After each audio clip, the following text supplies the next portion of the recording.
Scott County's Needle Exchange will close its doors today despite it being credited with slowing the 2015 HIV outbreak. But as Mitch Legan reports, a group of advocates is working to ensure the county isn't without an exchange for long.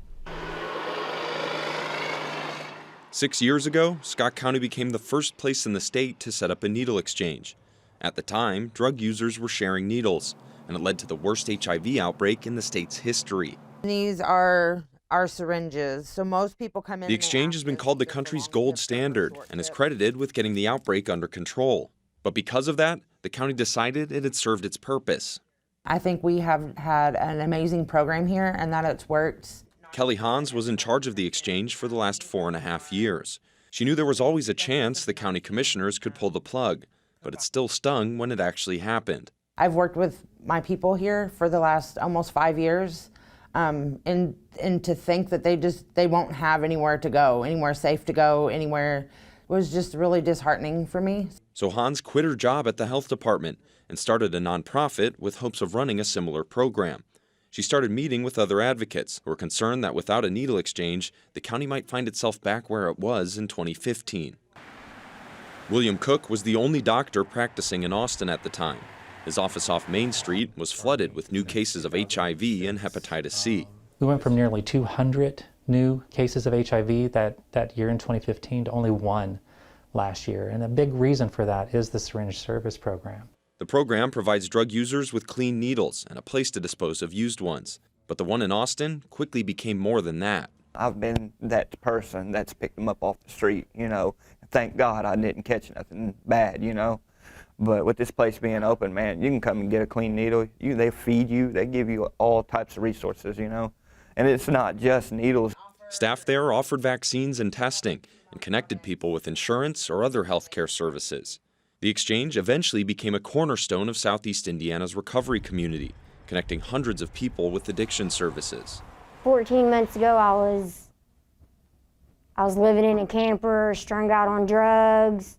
And today, I've got 14 months clean. I have my own home, my own car. Cook says the exchange created relationships with a community that's often hard to connect with. Without an exchange, he was afraid that could be lost.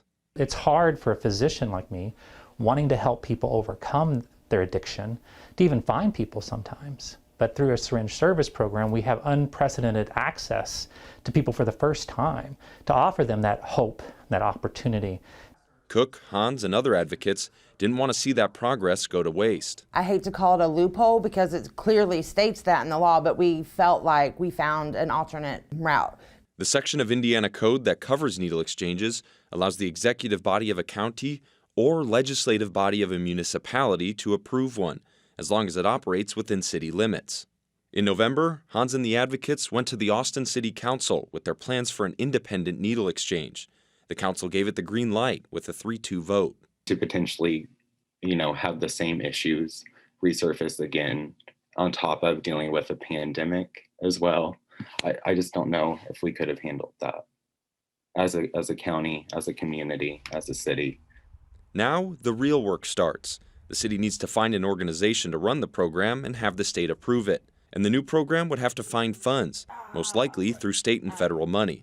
Many in the community hope the city goes with Hans and her new nonprofit. I can remember coming into recovery and, they told me that I can do anything that I want to, just put one foot in front of the other and I can keep doing it. And that's what I'm doing.